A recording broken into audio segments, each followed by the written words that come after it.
Well, good afternoon, ladies and gentlemen, and welcome to the 19th annual presentation of the CWAS Astronomical Society's Astrophotography Awards, the David Malin Awards.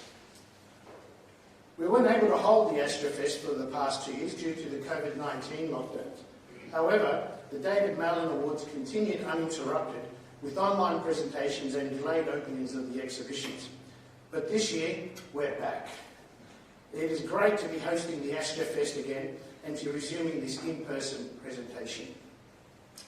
Last year, on the occasion of Dr. Malin's 80th birthday, and at David's behest, the competition saw a change in the judging structure in order to build on the experience of previous years and to continue as the premier competition of its kind in Australia. A panel of distinguished Australian astrophotographers judged the category entries. Dr. David Malin then selected the overall winner from the list of these winners as the best in show. We were honoured that the judging panel of Phil Hart and Cherney, both internationally recognised for their skill and previous winners of the David Malin Awards, plus numerous other national and international astrophotography competitions, agreed to participate again this year. Since the first competition in 2004, the Malins, as they've come to be known, have grown in stature and reach so that today it is the premier event of its kind in Australia. The following year, in 2005, we decided to tour the associated exhibition. We approached Sydney Observatory to host the exhibition after it finished here at Parkes. They embraced the idea enthusiastically. We've since built a partnership with the Museum of Applied Arts and Sciences that has seen the exhibition travel to every state and territory, and visitor numbers grow from the initial 9,000 in 2004 to over 200,000 in the 2020 exhibition. In fact, it is today the largest photographic exhibition in Australia in regard to the number of visitations. Once again, we are honoured that Celestial Australia has continued its support of the competition by providing prizes to the value of $10,000. The CWAS is proud to be associated with Celestial Australia, and we look forward to many more years of fruitful partnership together. Special thanks must also go to Selena Simpson of Sun Studios, who over the past few years has produced a glorious exhibition print. We thank her for her staunch support, and especially in the last 2 troubled years. Thank you, Selena.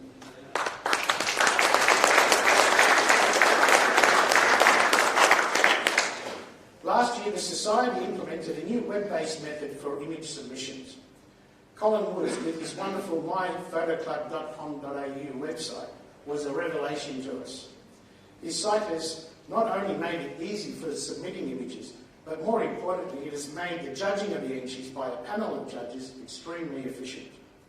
His site is a useful tool for any photo competition and well worth using. Brad LeBrock has coordinated this effort, and we owe him a great deal of thanks. So thank you, Brad and Colin.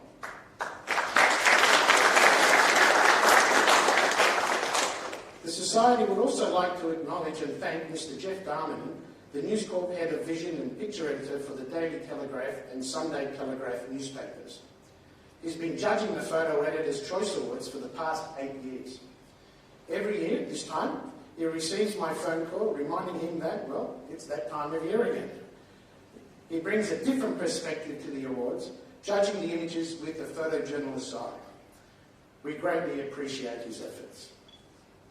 From the start, the intention of the awards was to inspire Australian astrophotographers to try their hand at imaging the night sky and to encourage them to be creative and to explore new methods and techniques.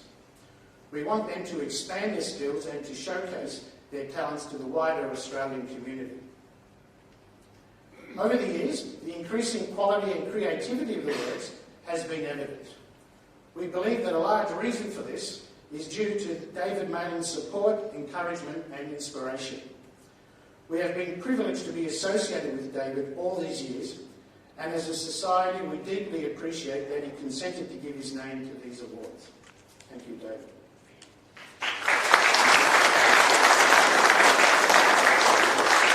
The Society thanks the Parkshire Council for its staunch support of our Astrofest from its inception. We thank the councillors, staff and Shire Tourism Centre. No task has been too great, and they've always helped when we've asked. We are honoured to welcome today the Mayor of Park Shire, Councillor Kempton. Thank you. Finally, the Society thanks the CSIRO's Parks Observatory Visitor Centre for its support of the permanent exhibition. We've been exhibiting the images there since the competition's inception in 2004, and this year is no exception. The exhibition will be officially open tomorrow morning at 10 a.m. To the shortlisted astrophotographers in this year's competition, congratulations to you all. We wish you all good luck. So, ladies and gentlemen, without any further ado, please welcome Dr. David Malin, Alex Cherney and Phil Hart to announce this year's winners. Thank you.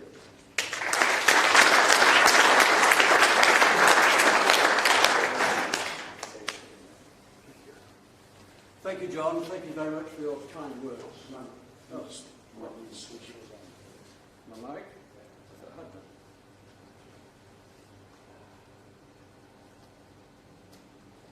It's on. There you go.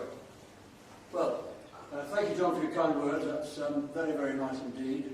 But what's very, very nice to me is to see a live audience.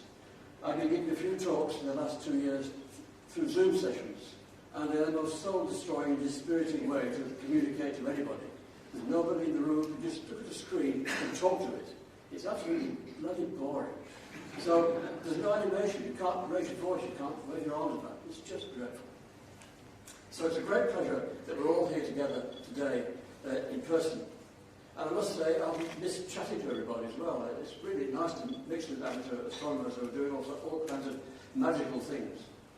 I need to mention too that this meeting, this gathering, coincides with the 20th anniversary of the founding of the Central West Astronomical Society. As you can see, it's done 20 years. I think we've now done 18 years or 19 years of this competition, John. 19? It's the 19th, the 18th year. Wow, fantastic. So you started very early on with this. That's great. Now, as John mentioned, Phil Hart and Alex Cherney have been multiple winners of the various categories in our competition and have been highly awarded elsewhere. They are, as John mentioned, judges of part of this all of this competition as it comes in. They winnow the entrance to a few dozen, and I get to judge that to make the categories complete. It's a good idea. It relieves me of a lot of tedium. They do the tedious stuff. I get to join to decide the winners, but with Alec and Phil. Today they will join me in some comments about some of the categories as we go through this talk. And next year, one of them will be rolled off the judging panel and probably replaced by another accomplished photographer name yet to be decided. The judging process takes time, as I say, with long Zoom meetings to arrive at a final conclusion. Once they'd agreed on their individual selections, though, I had the last say, but again, in collusion with Alex and Phil. And it was all remarkably amicable. We all agreed on the winners in most of the categories on offer, and indeed only needed detailed discussions on a very few others. And the whole process was quickly resolved. It was all very agreeable and amicable. And this judging arrangement is certainly easier on me, and I was very pleased with the outcome and the ease with which the whole process happened, so it will continue into the future. As usual, we also invited News Corp's photo editor, Jeff Damelian, to make his picks. They're always interestingly different from the news editor's point of view. Also, as usual, the organising of this was expertly managed by John Sarkissian and his colleagues at the now venerable Central West Astronomical Society. Before I announce the winners, I'd like to thank our very generous sponsor, Celestron Australia, who is supporting this competition with vouchers to the tune of $10,000. That's a great offer, a great prize, great set of prizes. We'll start with the juniors. Where are we now? Well, first of all, I'll show you the. I'll show you the list of categories. First of all, these are the entries and the number of entries in each category. 284 is a pretty average collection for this, not bad at all for a first live effort again.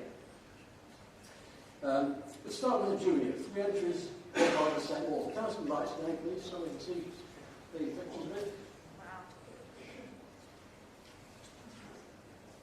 Yeah.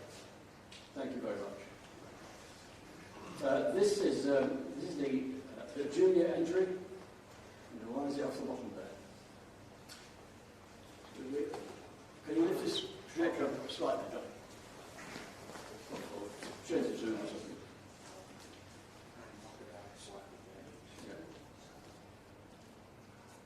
Yeah. This is also a nebula, as you can see. It's really quite a nice image to have there. It's not professionally finished, but I'm very pleased to see these little Herbig Harrow objects in the where's that one? In this nebula here. You just see these red blobs. They're hard to get, very nice to find in a picture like this.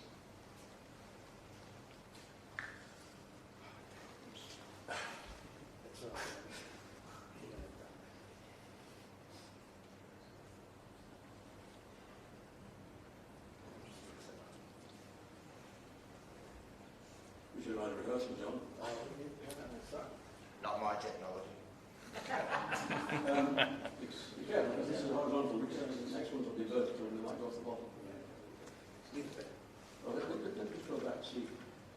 Yes, it's fine.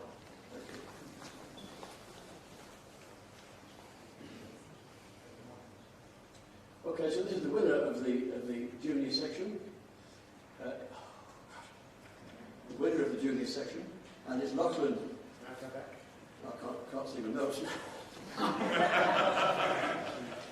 can't see my notes.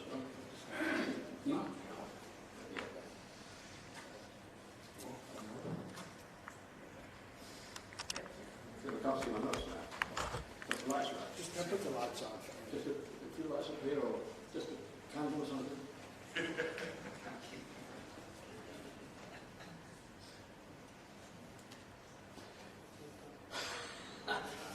How do you do?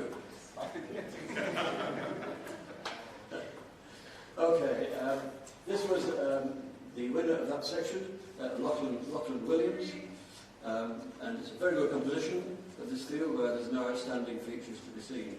The sky background here is much better level than the two images that you haven't seen, and it's, for all these images, Lachlan used a Starsharp AL90R telescope.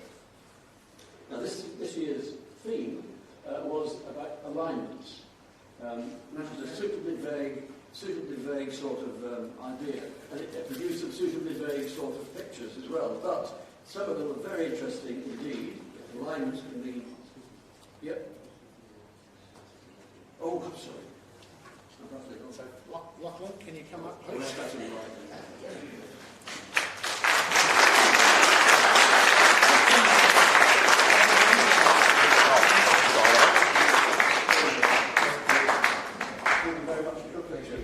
Stay there, Lachlan, we've got to go back.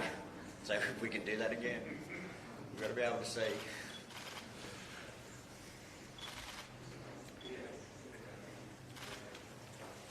Good? Good. Right. This is video. Yeah, that's it, folks. You stand there too long, it's freeze frames. Just makes you wider.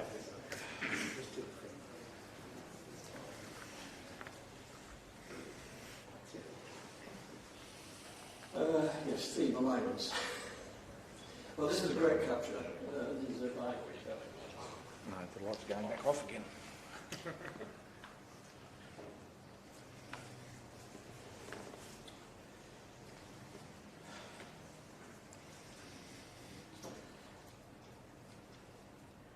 This is a great capture by Peter Patoni.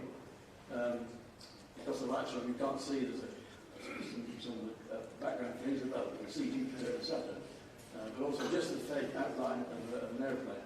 It's a really neat composition. There's note to say one exposure of Jupiter and one for Jupiter's moons and Saturn were made and superimposed on the image. So that's fair enough. It's a most unusual kind of picture. This one is by Kevin Hillesey, as you can see. It's terrifically juxtaposed, well-posed, real eye capture.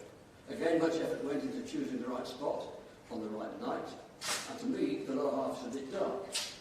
But the eclipse moon is a terrific capture there. More can be made of enhancing the texture of the building, as you see, just to bring the building a bit more. But nonetheless, it's a really neat, striking composition. Okay. This is also Jeff Darmanian's pick for this category.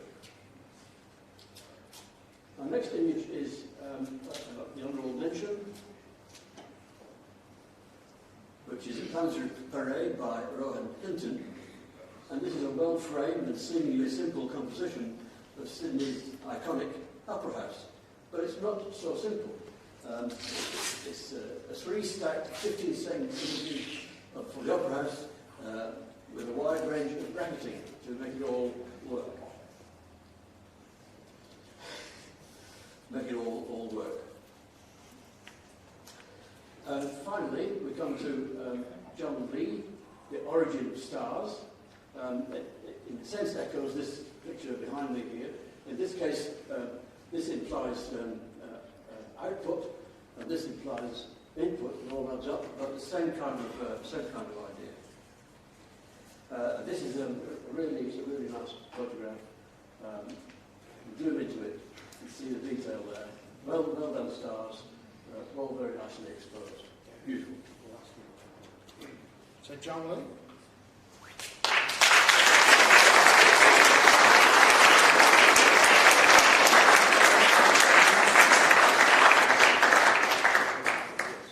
Congratulations, lovely photograph.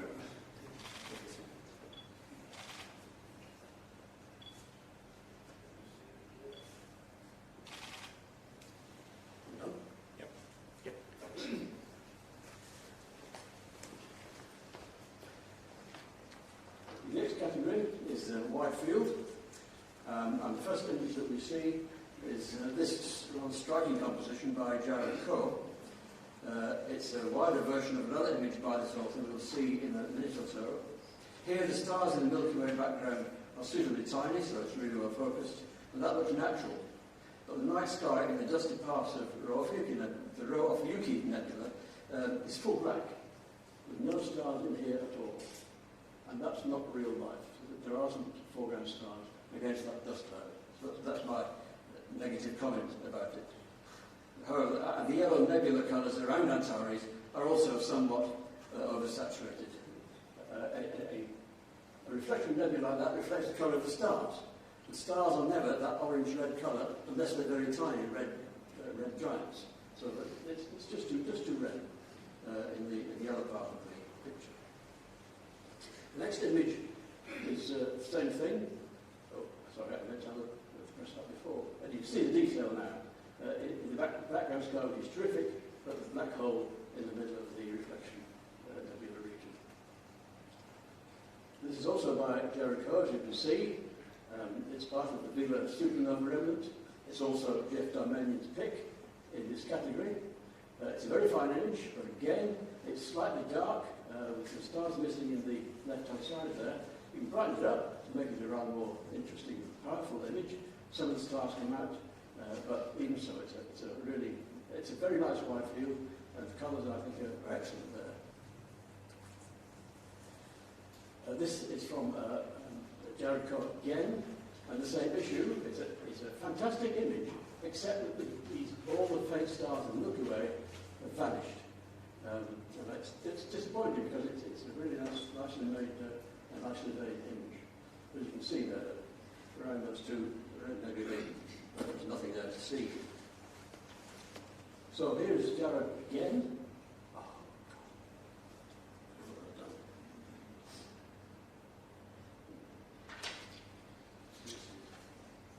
Oh, there it is. This is Lucy Yunzi, I think is how you pronounce that. Milky Way over Breadbow, and you can see in this that the stars are there in the middle of the Milky Way. A very fine image indeed, again, very colourful, but nonetheless a very good eye. Lucy?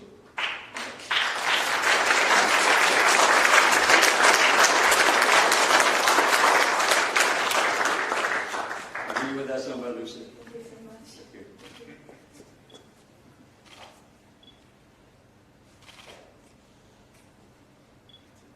you. All done? Thank you.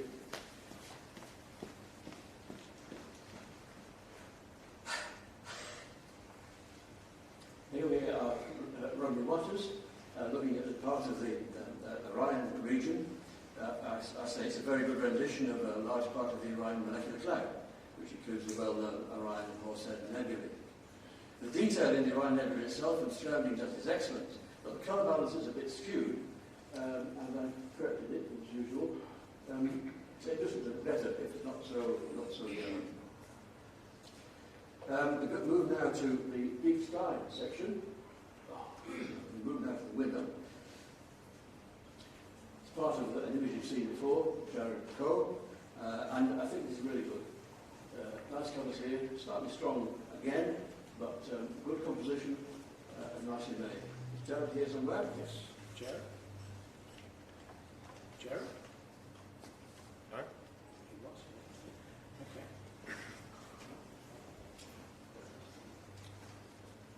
Next section is a deep sky, and here we've got a large number highly commended. It's a very difficult category to judge because there are so many good images.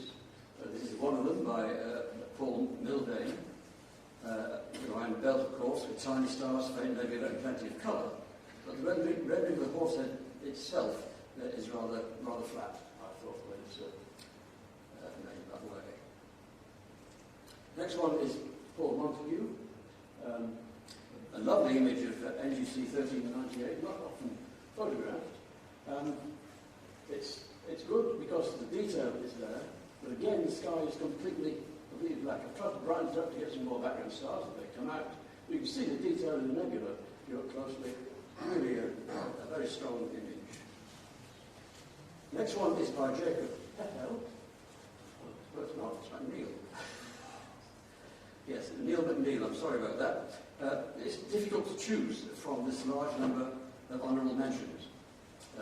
Excellent images, but we eventually chose this image. Eventually we chose to include this image of 83. Particularly I like the colour rendering and the extended features of the halo, which is emphasised here. However, it's lacking a bit in fine detail if you look at it very closely. These pictures, these galaxies are well known, and this is again by Neil McNeil. But it's rather blurry in the middle. There's nothing much to see in the centre that makes it a good image. But the tails themselves of the antenna are well seen. Well seen there.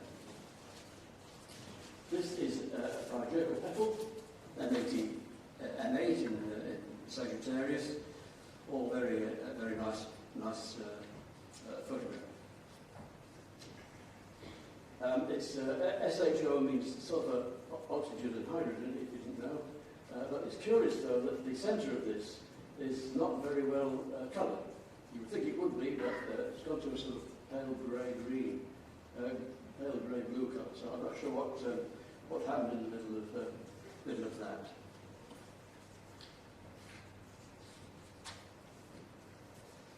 Here is Paul Hazy, well known to many of you, and it's the well-known Trifid nebula, the well-known Helix Nebula, which is one of the nearby planetary nebulas, shows all the detail of the explosion in the middle, in the long streaks, the radial streaks that go into the red part of the thing.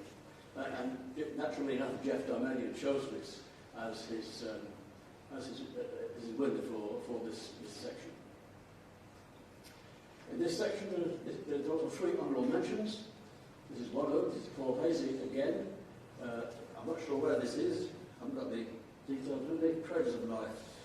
Yes, it's M87 in Orion, and this cropping is unusual. It's very effective, and the image itself is very well handled, I think. There's a very wide dynamic range. Detail is preserved throughout, The only downsides are the featureless sky background in the upper right corner, where that goes to full black again, which I don't like to see. And that's where tiny big arrow objects lurk. You can see them, these red things. You can see those, little one there, but there's no other detail in that dust cloud. And I know for a fact that there is detail there. I've seen it myself. So we come to this one by Paul Hazy. It's a well-known part of Orion, simply called Running. It's really quite nice. I looked at it for a long time, I liked it very much, especially its delicacy and detail, but a slightly wider view might have been better, maybe a better composition. Paul Hazy again here, with this unusual object to see. It's a fairly unusual cradle of life, Dragon's Lair. It's a fine image of NGC 2623. I had to look it up. It's in Vela. It's a nebula that's not often photographed. I particularly admire the star colours here, and a delicate rendering in the darkest part of the nebula. So it's quite an attractive image, but doesn't quite cut the mustard as far as composition goes. But the winner of this section is this one, which is very striking. Again, it's a well-known field. But I particularly like the definition of this. It's the halo around here, the detail in the clouds up here, and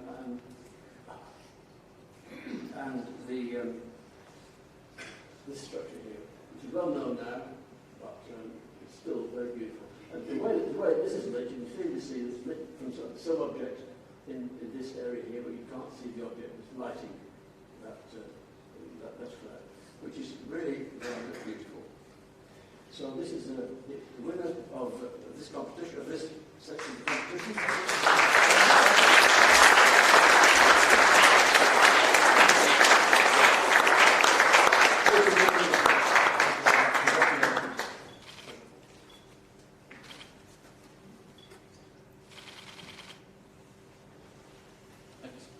Thank you. We move on to the next section now, which is a very interesting one. And I'm joined now by Alex, who will like to make some comments about this section. All right. Firstly, thank you very much, Central West Astronomical Society and David for including me into this year's competition. It's a great honor. And I'd just like to say a few general words about the category that David will present now, the Smartphone Astrophotography. And smartphone photography in general is quickly evolving field. The sensors become larger. Computational photography can compensate for the shortcomings of the optics and smaller size of the pixel in the sensor. And it is a less expensive entry into astrophotography because it's the camera that you already have and most likely have with you. And to produce a successful image in this category can be quite challenging technically and can be achieved by a number of things such as innovative techniques in stacking and tracking to overcome the smaller size of the sensor. But that needs to be done along with preserving the integrity of the scene so it looks after these manipulations as it would to the observer. Mosaics, stitching multiple images into a panorama magically turns the small smartphone sensor into something bigger and more sensitive. And lighting of the scene, lighting of the foreground to compensate for the shadow noise or accentuate something in the foreground. If done tastefully, can produce great results with smartphones. Or simply if you see a beautiful night scene and you have only your smartphone with you, that scene would otherwise be lost, but can be recorded and preserved with help of smartphones. So they're just general comments on what we were looking for in the smartphone astrophotography, and I'll hand over back to David to present the images. Thank you, Alex. Thanks for judging. It's very helpful. Wonderful, in fact. Yeah, well, the smartphone smartphones are a coming thing, of course. Well, never right. But having them good enough to make images of the night sky requires some skill and determination. But some good images have emerged. This, for instance, by Lucharki, is a fantastic image. Jeff Darmanian liked it so much that he wants to put it in the newspaper. In fact, it was in the newspaper a week or so ago. We noticed it in the paper. Even imaginary clouds are visible there. So that's pretty good for start photo. This is also by Luke. Same kind of composition, just a different location. He gets around that bloke. It's a fine photograph drawn in Mount Cripps in Tasmania. It's a well-known mountain. It's technically excellent, but does not have quite the same aesthetic quality as the author's previous picture. But imaginary clouds are again clearly seen, and there's plenty of colour. So it's great stuff. The winner of this is this fine image. I'm sorry, I will mention. Yeah. This is Kenny Christie. And this is fantastic, really, for a smartphone, I thought. I've made some notes about it here. Yes, that's right. This is the result of stacking 225 30-second exposures made over 3 nights with a Xiaomi smartphone. It's a lot of effort by someone with experience and equipment and a serious astronomical photographer, and it shows. However, the image is quite a bit colourless, and I've added some colour to it.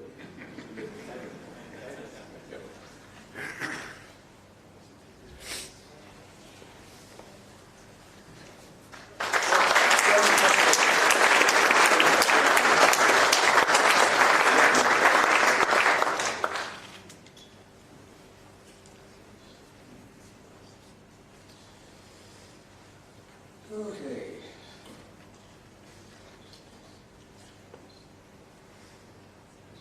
The winner of this category is this one, which is quite remarkable. I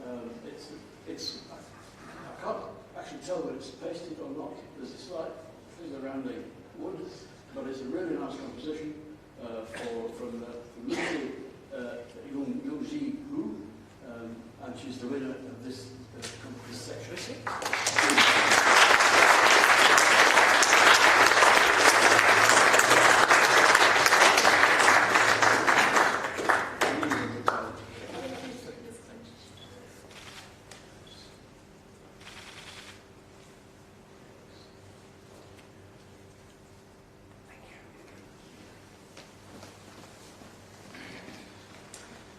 We move on to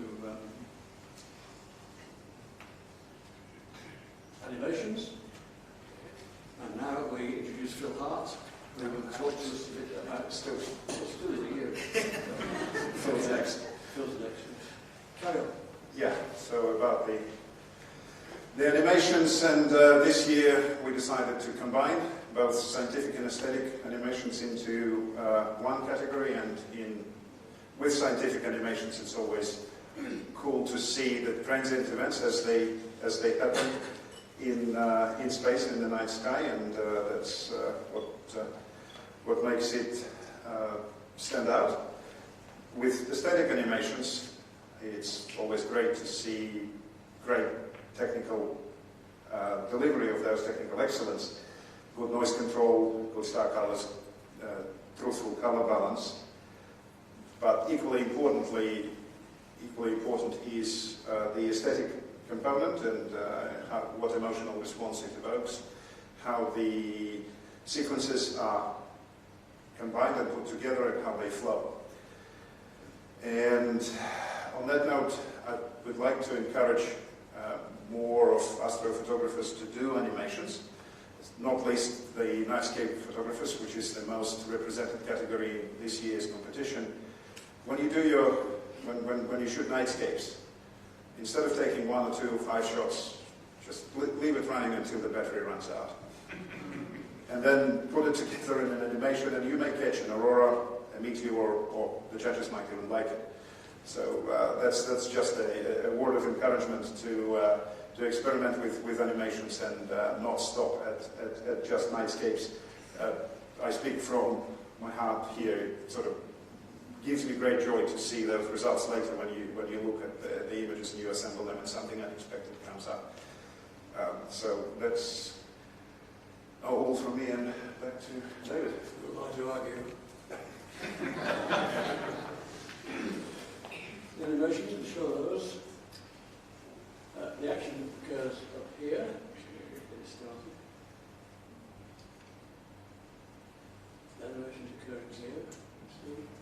Reflection nebula, and the pulses of the star within travel through the dust, lighting it up at various times. Very nice capture. See the timing going over the side there. This will give you some kind of idea of the time scale. I thought it was a very neat, scientifically interesting animation. Let me do another one. Well, the winner of this section is this.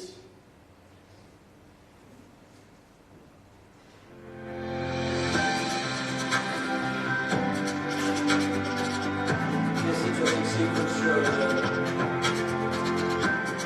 some noisy data and we transform into striking image of Saturn into the moon.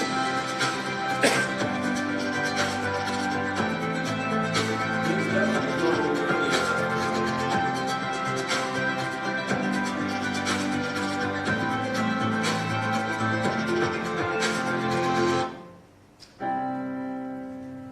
marvelous what software can do. Okay, now Phil. He's not here. Ah. That's right. Oh, sorry. It's Phil. Now you've got me confused.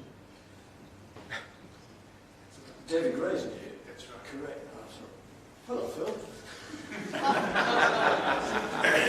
we should reverse this. It's just too complex. Anyway, this is the solar system we're going to talk about, and it's going to be introduced by Phil Hart. Thanks, David.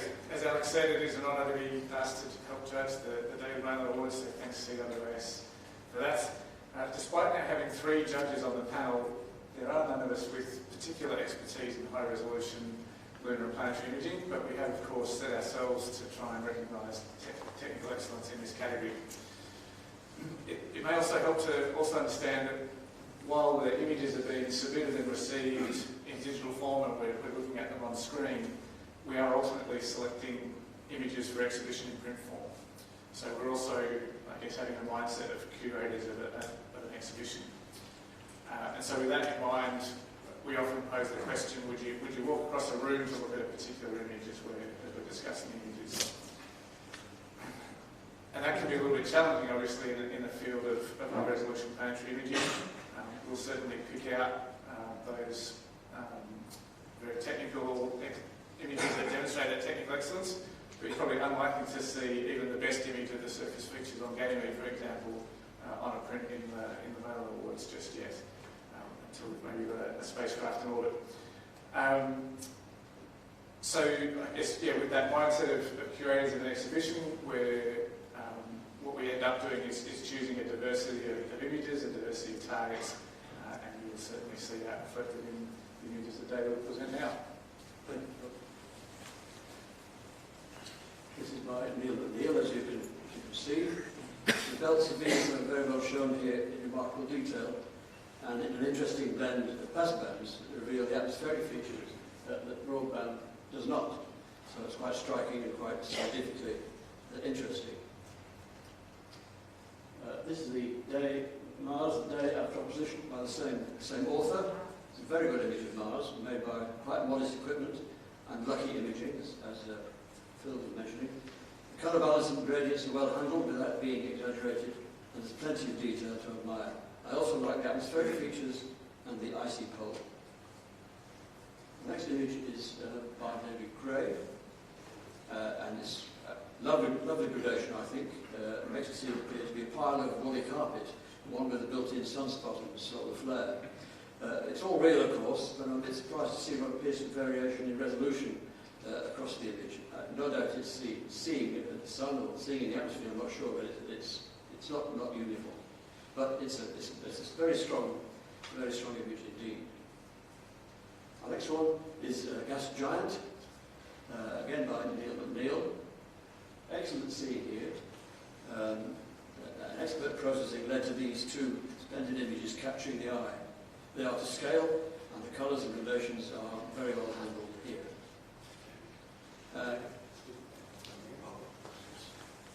Neil?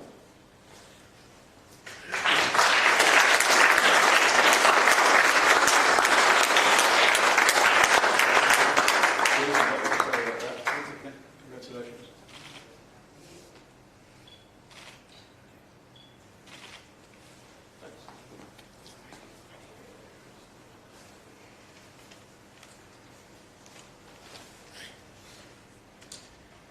So, where are we? Solar playground by Andy Casely. This is beautiful. An excellent data of the detail in the active part of the sun's chromosphere. The dark regions are about the size of the Earth. And I like the landscape format, which is, in this case, is a 20 panel mosaic. And there's lots of detail there, as you can see. Really a striking image. Next one is Comet Leonard, A Glorious Visitor by Neil McNeil. Oh, sorry. No, Andy's not here. Oh, that's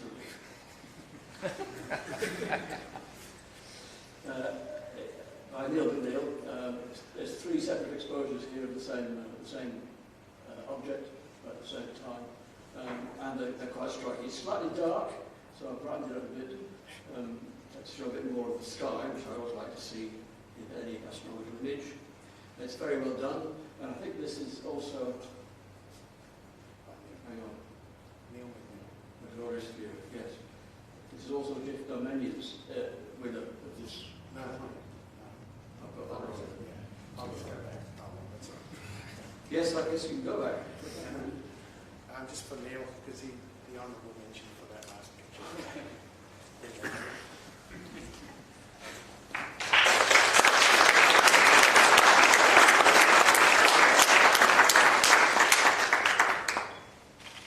Sorry, let me go. Come again. I've got a problem. It's a terrible disease. Hang on. Thank you. So the winner of the solar system is this one.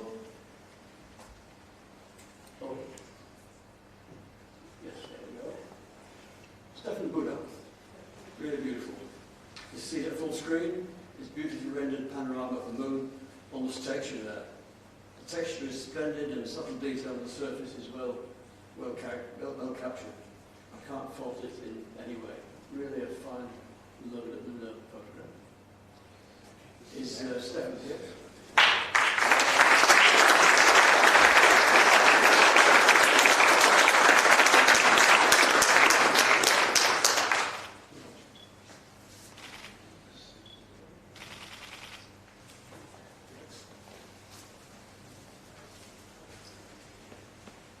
Our next category is Nightscapes. You say something? I would like to say something. We did make a subtle change in the rules for this category this year to be a little bit more flexible in allowing effectively composite images, tracking the sky, stacking with the foreground. But we will always aim to reward simple images, if you like, more authentic images. So we're trying to strike that balance. Regardless of how the image is produced, the lighting in the scene needs to be authentic as well, if you like. And so we see some images where artificial illumination is incorporated and it's jarring in some ways, whereas other images, they're still clearly artificially lit, but it just feels right. And so that's obviously part of what we're looking for. And that's very much about the vibe of the image rather than a purely technical assessment. But you have invited me to the podium now, so I have to share your personal grievance of mine, which is the clarity slider in Lightroom. We need to talk about this. The clarity slider in Lightroom applies broad-scale contrast enhancement to an image. And there's certainly a place for it. We all use it to push some punch into the Milky Way. But if it's applied to the whole image at once, which which you could say is a lazy approach to image editing, then it introduces a lot of artifacts to the image. It will make in enhancing contrast around objects, it will artificially brighten the sky around foreground objects. You see this all the time in online images, where the sky between the trees and the foreground is just noticeably brighter than open areas of the sky. And for all that's on the panel, that's just immediately apparent in the image and ultimately off-putting in that image. So, watch the clarity slide in my room. But this is ultimately just one example of a bigger theme that applies to all of the categories. You may not be aware that Newton's laws of motion actually apply to image processing. So for every editing action, there is an opposite reaction. And as editors, as image processors, you need to be applying that image editing very carefully, very tastefully, and your eye very tuned in to the artifacts that are being introduced. Yes, obviously the images have to be edited and done in a tasteful way. We need to be able to dial back the editing, whether it's through masking or just controlling the amount of it, so that the viewer is seeing the intended effect and not getting pushed back by or reacting to the opposite effect of that editing action. So I've said my piece now, and I'll hand back to David.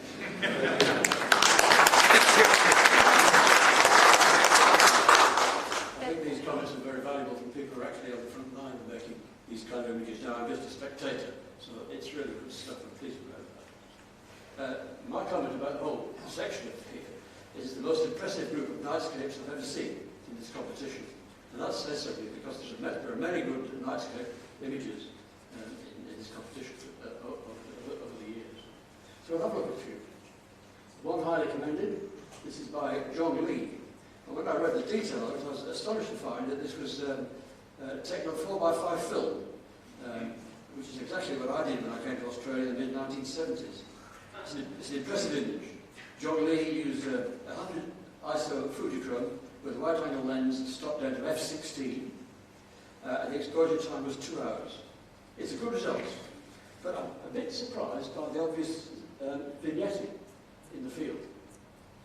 If it was f/16, why is there vignetting here? So that's a mystery. If I meet him, is he here? Oh, good. Oh, you are with him when yes, so it's a very striking image, and done on film is incredible these days. So that's good. Honorary mention is the next one. 5 of those. First is Joel Stafford. Very striking image. This, I think, is Jeff Darmanian's pick as well. Right? Yes, this is Jeff Darmanian's pick. It's a fantastic image with beautiful colours, beautiful composition, just well captured. Really striking. That's why I like this section.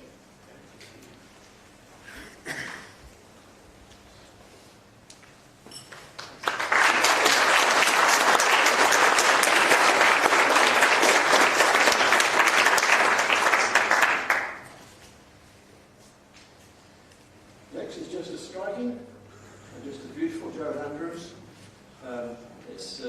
It's symmetry, which is lovely, and interesting foreground lit by moonlight set beneath an auroral sky. There's no signs of processing here at all. And this is also Jeff Darmanian's pick. No, it's not. I'm just kidding that. It's magnificent with perfect composition. There you go.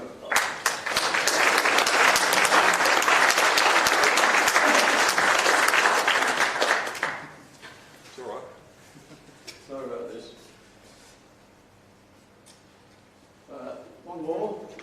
This is a picture that should burn in everybody's mind here about these mini satellites drifting around the sky. It's a striking image, not beautiful or anything, but it's really important that images like this are widely distributed. Mention? Yes, good. Joshua?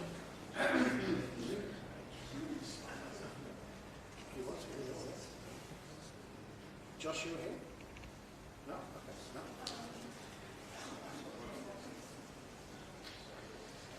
Next in this series is Dissolution. Very nice name for a cathedral, presumably a British one, it doesn't say who it is. The cathedral was dissolved by Henry VIII in the 16th century. But it's a lovely composition. The foreground's well lit, presumably by lights that are already there. But I think it's just a very strong picture against a lovely night sky. Well, this is our composition.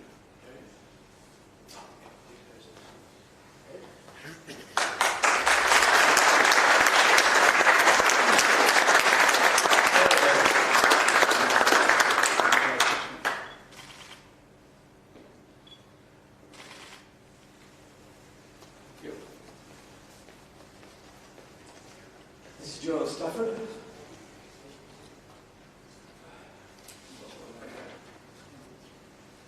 This is Joel Stafford, as already mentioned. A beautiful scene captured by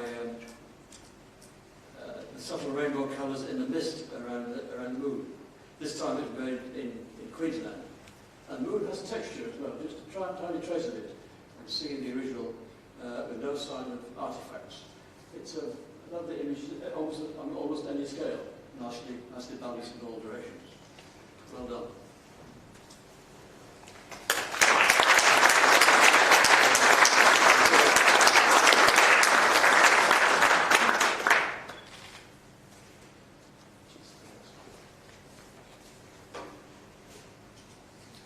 Next one we mentioned is by somebody we know again tonight. These are yes, this is the winner of the competition.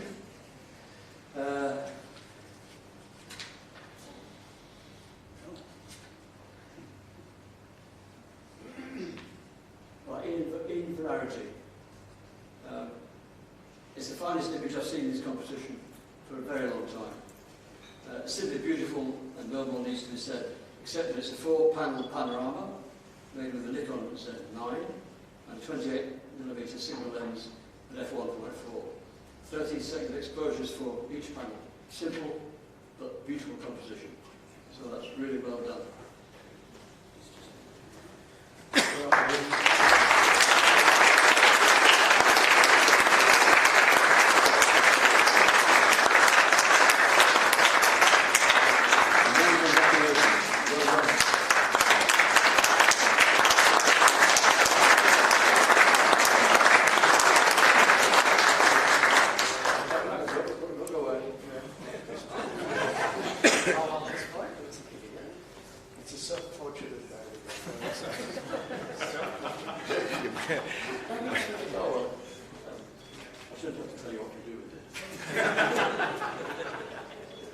Second one.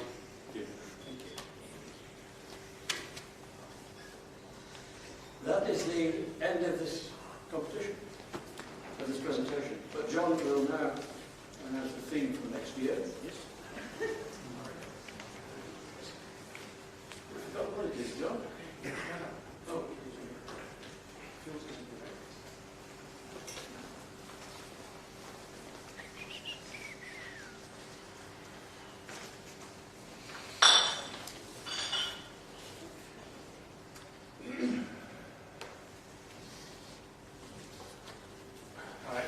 Contribution to the process this year is that we're announcing the theme now, so we've got the best part of a year to work on it and get entries in.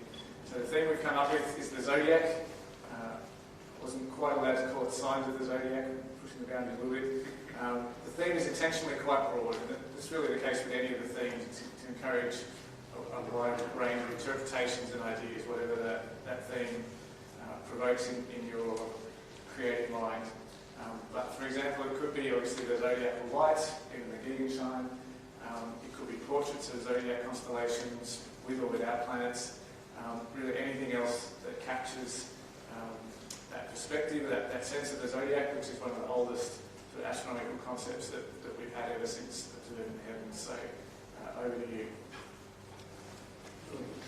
That's a really challenging topic.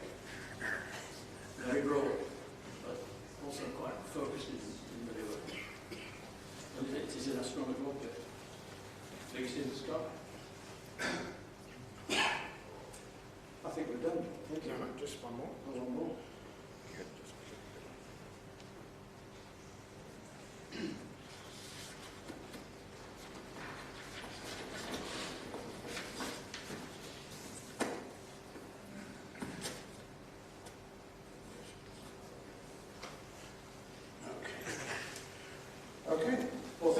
much, David. And it's been a wonderful opportunity again to be able to present these awards. Congratulations to all the award winners, and also to everyone, all the astrophotographers who have entered this year, to have been selected and to have entered into. We really do appreciate it. You're allowing us to share with the wider public the wonders of the night sky, which is what's bringing us all together to begin with. So thank you for that. But as stated earlier, Celestial Australia has generously agreed to support the competition with prizes to the value of $10,000. The prizes include an 8-inch Roe Ackerman Schmidt astrograph for the overall winner, Nature DX 10x42 binoculars for the category winners, and Skymaster 15x70 binoculars for the honourable mentions. These are awarded in recognition by Celestial Australia of the excellence identified by David Malin and the judges in the winning images. The prizes will be delivered to the winning photographers over the next week or two. So we thank Celestial for their continued support of these awards. So thank you very much, Celestial.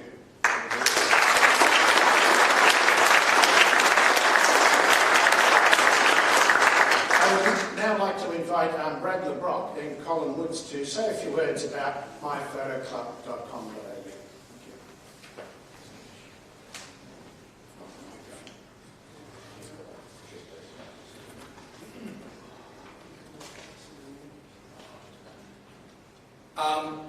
So you may have noticed the people that are entering the Malin Awards, that over the last couple of years we've introduced a new upload system, and Colin Woods is here. Just put your hand up, Colin. Colin designed the system.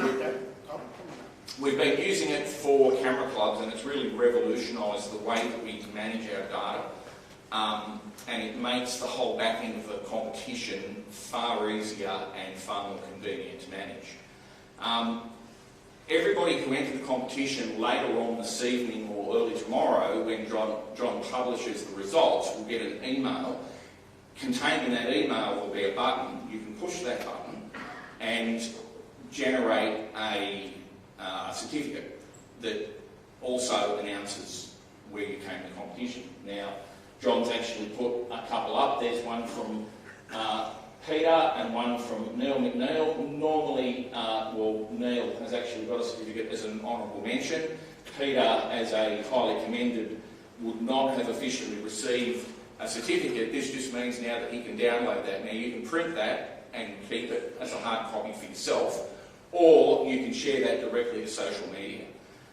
So that just tags on to what John was saying before about part of the mission of the Malins being to expose the wider public to astrophotography. This means that with the push of a button, this can go onto your Facebook feed.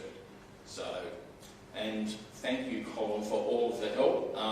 There'll be ongoing changes. Colin has been at our beck and call for the last couple of months. Every time we've had an issue, we bring Colin and he sorts it out. So thank you very much, and I think that's about it for us.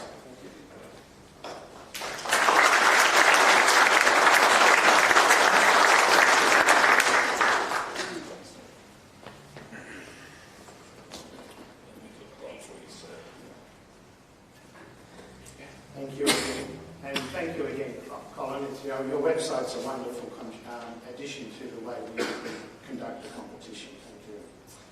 Well, for the past few years, David Widdowson from Astrovisuals has produced a beautifully printed calendar featuring some of the winning images of each year's competition.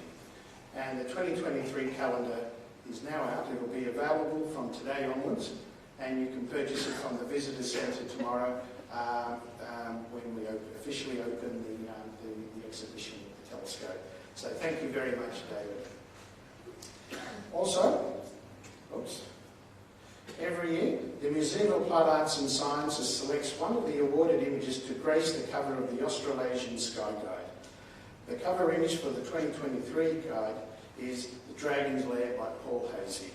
Congratulations, Paul.